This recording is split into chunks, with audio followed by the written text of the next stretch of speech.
দেশে অনেক সাংঘর্ষিক রাজনীতি হয়েছে, দেশে অনেক অস্থিরতা সৃষ্টি করা হয়েছে, সেখান থেকে দেশটাকে মুক্ত রাখতে হবে। দ্রুত নির্বাচনের দাবিতে এবার রাজপথে কর্মসূচি দেওয়ার সিদ্ধান্ত নিচ্ছে বিএনপি ও সমমনা দলগুলো। নেতারা মনে করেন রাজনৈতিক দলের মতামত উপেক্ষা করে নির্বাচনের সময় নিয়ে সরকারি ভাষ্য বিভ্রান্তিকর ও জন আকাঙ্ক্ষা বিরোধী। ভোট নিয়ে যৌক্তিক রোডম্যাপ ঘোষণা না হলে সংকট বাড়বে রাজনৈতিক দলের সাথে সরকারের বোঝাপড়ায়। বিস্তারিত জানাচ্ছেন ফজল রাব্বি সৌরভ।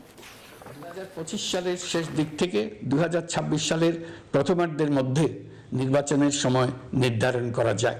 বিজয় দিবসে আগামী নির্বাচনের সময়সীমা নিয়ে এই ধারণা দেন প্রধান উপদেষ্টা ডক্টর মোহাম্মদ ইউনূস।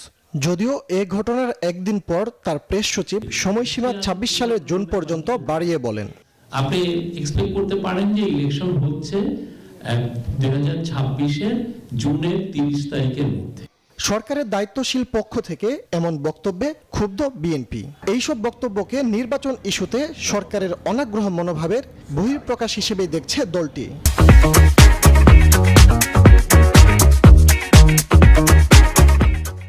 স্থায়ী কমিটির বৈঠকে এ নিয়ে করণীয় ঠিক করার জন্য যুগপৎ আন্দোলনে থাকা দলগুলোর সাথে আলোচনার সিদ্ধান্ত হয়।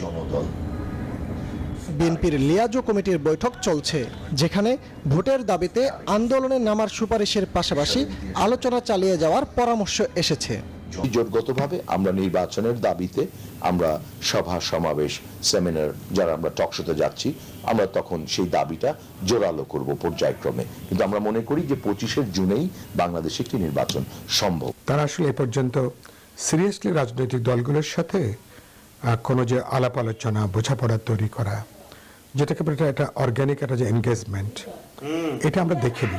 আমরা কি সভা সমাবেশ করে দাবি জানাবো, আমাদেরকে বড় কোনো সমাবেশ করে দাবি জানাতে হবে, নাকি কোনো বিক্ষোভ করে দাবি জানাতে হবে, এটা নির্ভর করবে সরকারের কার্যক্রম, সরকার পদক্ষেপের উপরে। বিএনপি বলছে সরকারের আচরণে সন্দেহ তৈরি হয়েছে জনমনে। রাজনৈতিক দল হিসেবে জনগণের ভোটের অধিকার ফিরিয়ে আনার জন্য যে কোনো সিদ্ধান্ত নিতে পারেন তারা।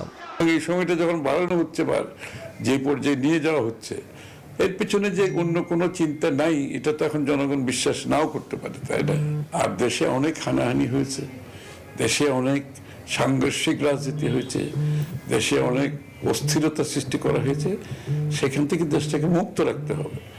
সেখান থেকে মুক্ত রাখতে হলে আপনাকে পিসফুল ট্রানজিশন ডেমোক্রেসিতে যেতে হবে। নেতাদের সন্দেহ বিলম্বিত নির্বাচন দেশকে আরো বেশি সংকটে ফেলবে, কুক্ষিগত হয়ে যাবে গণতন্ত্র, মাথা চারা দিতে পারে নানা ষড়যন্ত্র। ফজল রাব্বি সৌরভ, নিউজ 24, ঢাকা। নিয়মিত এরকম নিউজ ভিডিও পেতে অবশ্যই আমাদের চ্যানেলটি সাবস্ক্রাইব করবেন এবং ভিডিওটি ভালো লাগলে অবশ্যই লাইক, কমেন্ট এবং শেয়ার করবেন। ধন্যবাদ।